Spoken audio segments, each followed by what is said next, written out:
나를 볼 수 없을 때가 오고 또 조금만 있으면 다시 나를 볼 때가 온다라고 말씀하십니다.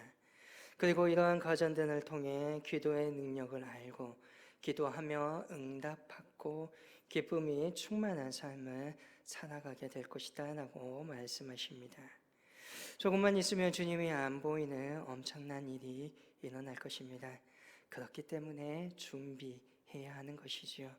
그러나 조금만 있으면 주님을 만나게 될 것입니다. 그렇기 때문에 기다려야 합니다. 이러한 과정들을 통해 기도의 능력을 경험하는 사람으로 성장하게 되는 것입니다. 본문에는 조금만 있으라고 하는 말이 7번 반복됩니다.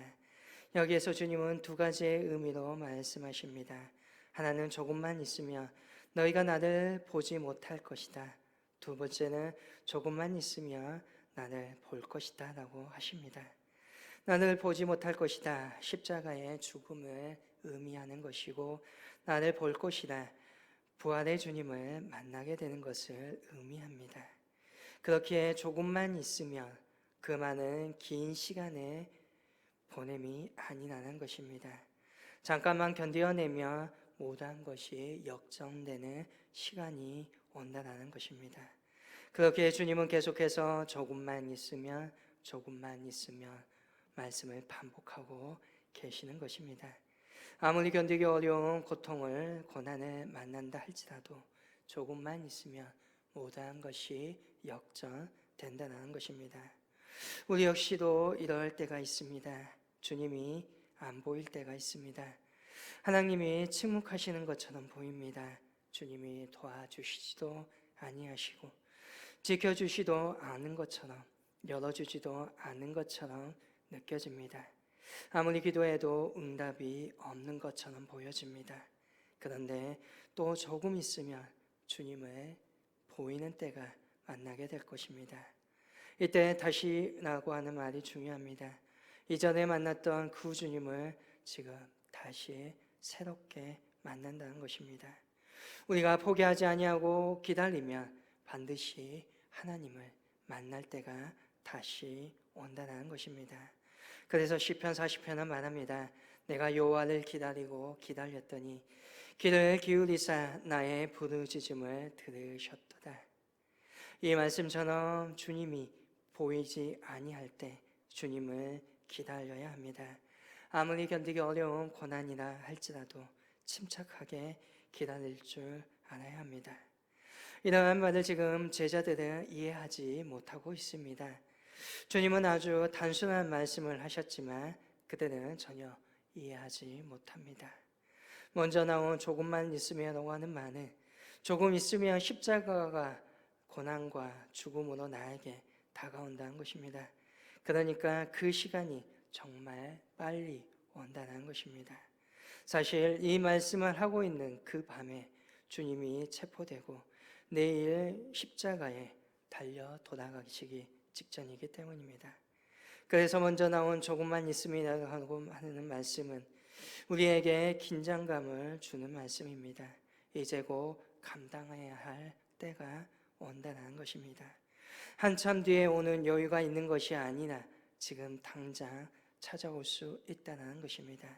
그래서 지금 이 순간 잘 준비하고 그 시간이 올 때에 감당할 수 있어야 한다는 것입니다.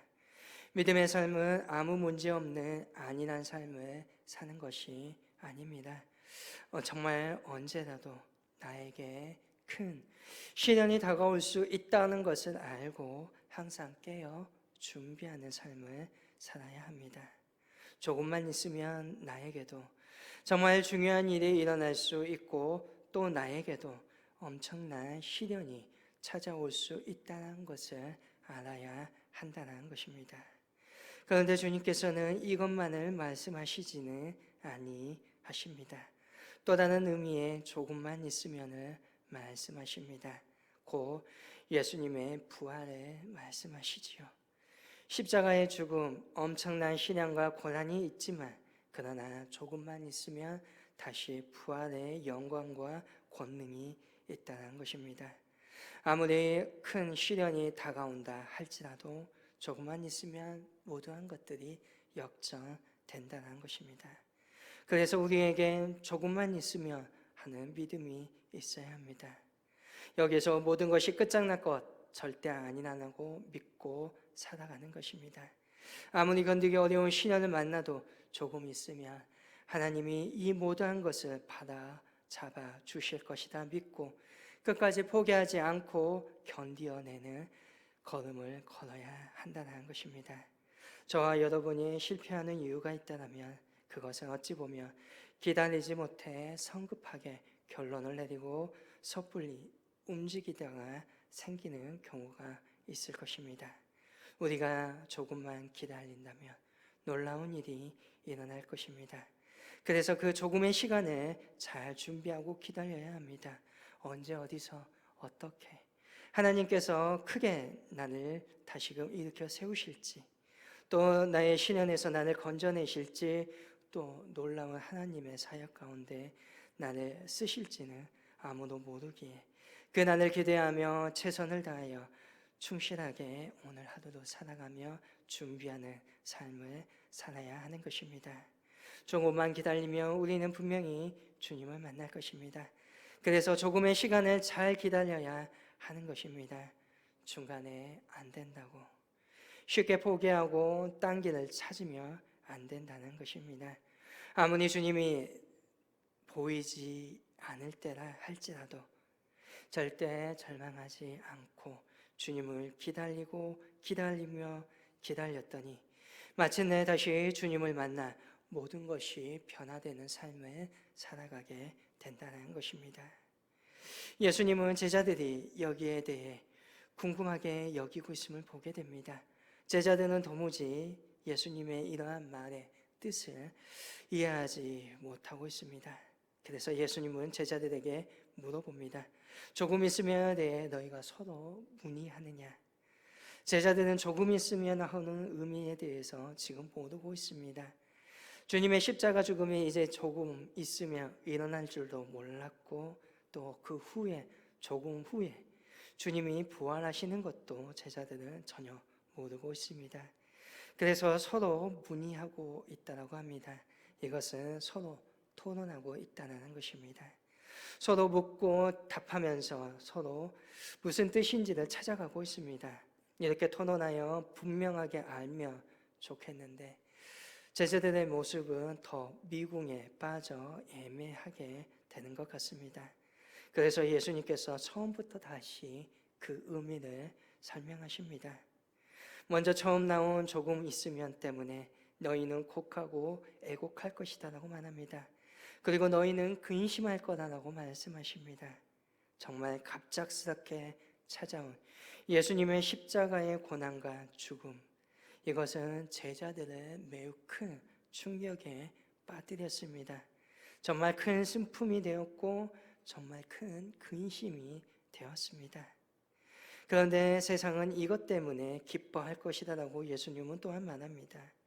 우리가 갑자기 큰 어려움을 만나면 세상은 이러한 우리의 모습을 보고 비웃으며 조롱하게 될 것이라는 것입니다.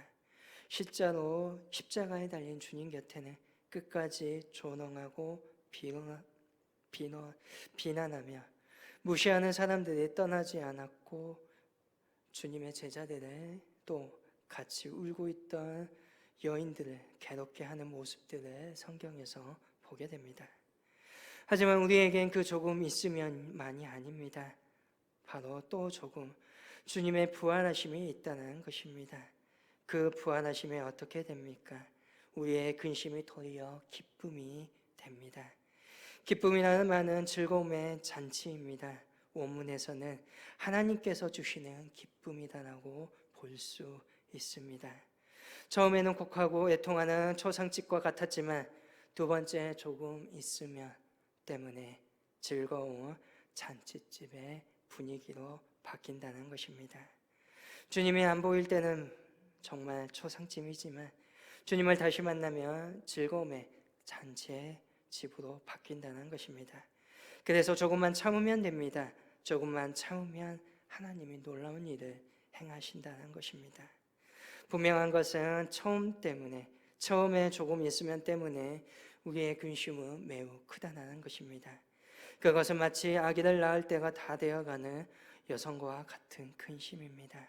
아기를 낳는 고통은 엄청난 고통이기 때문입니다. 해산의 때가 되면 근심하게 됩니다. 내가 잘할 수 있을까? 큰일 나는 것이 아닐까? 걱정하게 됩니다. 그러나 아기를 낳고 나면 어떻게 됩니까? 분명 고통 속에 내 아이를 낳았지만 아기가 태어나면 엄마는 내 아기 때문에, 건강하게 태어난 그 아기의 모습 때문에 고통을 모두 다 잊어버리고 너무나 행복한 시간을 가지게 된다는 것입니다. 마찬가지 우리도 조금 있으면 모든 고통을 다 잊어버릴 정도로 하나님의 놀라운 역사를 경험하며 기쁨으로 넘치게 됩니다. 그리고 하나님의 놀라운 역사가 일어나면 이전에 경험하였던 모든 시련과 고통을 다 잊어버릴 수밖에 없습니다. 왜냐하면 잊어버릴 정도로 하나님께서 크게 우리를 위로하시기 때문입니다. 지금은 분명 근심할 수밖에 없습니다. 그러나 조금 있으면 정말 내 힘으로 견뎌내기 어려운 시련을 만난 그것을 이겨낼 수 있습니다. 그때 주님을 다시 만날 때에 우리의 마음은 기쁘게 되고 우리의 기쁨을 빼앗을 자가 없게 됩니다. 그래서 주님은 내가 다시 너희를 보리라라고 말씀하고 계시는 겁니다. 주님이 나를 보러 오신다는 겁니다. 우리가 찾는 것이 아닙니다. 주님께서 우리를 찾아오셔서 나를 만나 주신다라고 말씀하시는 것입니다. 혹시 우리 중에 나는 안 되나 보다 생각하며 포기하고 계십니까? 그렇다면 말씀을 믿음으로 오늘 더욱더 받으시기를 바랍니다. 내가 다시 너희를 보리니, 이렇게 주님이 찾아와서 나를 만나 주십니다.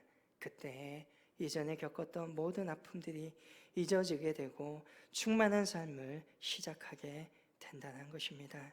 다윗처럼 내가 여호와를 기다리고 기다렸더니 귀를 기울이사 나의 부르짖음을 들으셨도다. 그 고백이 저의 고백이 여러분의 고백이 되기를 원합니다. 왜 이렇게 고백할 수 있습니까?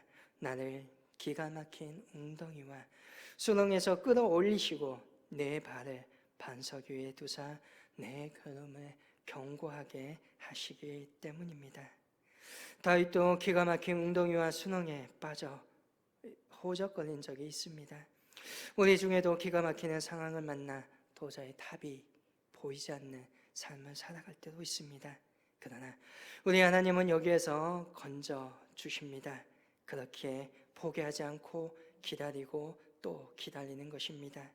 우리에게는 근심하는 상황이 있지만 잘 견뎌내고 이겨내며 세상이 줄 수 없는 최고의 행복을 선사받는 저와 여러분이 된다는 것입니다. 지금은 내가 가장 불행한 사람인 것처럼 보이지만 그게 아니라 조금 후에는, 조금 있으면은 경험들을 통해, 아픔들을 통해 기도의 능력을 경험하는 기회가 되게 하시고 주님이 안 보이니 더 기도하게 하시고 그 기도를 통해 주님은 보이시고 나에게 찾아와 주셔서 하나님의 놀라운 일들을 이루어 주신다는 것입니다. 오늘 저와 여러분이 기다리며 기다리는 그 경험들이 쌓이고 더욱더 기도하며 기도하는 그 기도들이 쌓여 그 기도를 통해 하나님께서는 오늘 우리에게 생생하게 일하신다는 것입니다. 이렇게 기도의 응답을 받으며 살아갈 때 누구보다 큰 기쁨을 누리며 살아가게 됩니다. 오늘 우리 모두가 이러한 기쁨이 충만한 삶을 살아가시기를 바랍니다. 지금 이 자리에서 또 기도의 자리로 들어가셔서 조금 있으면 일어날 엄청난 일들을 준비하시고 또 조금 있으면 일어날 엄청난 기적을 잘 기다리는 삶을 살아가시기를 바랍니다. 우리 모두 현재 앞이 보이지 않는 암담한 현실을 만난다 할지라도 잘 준비하고 잘 기다리고 잘 기도하여 나를 통해 일하시는 하나님의 그 놀라운 역사를 경험하고 하늘의 기쁨이 오늘 나에게 충만하여져서 행복하고 평강의 삶을 받아 누리는 믿음의 저와 여러분이 될 수 있기를 주님의 이름으로 간절히 축복합니다.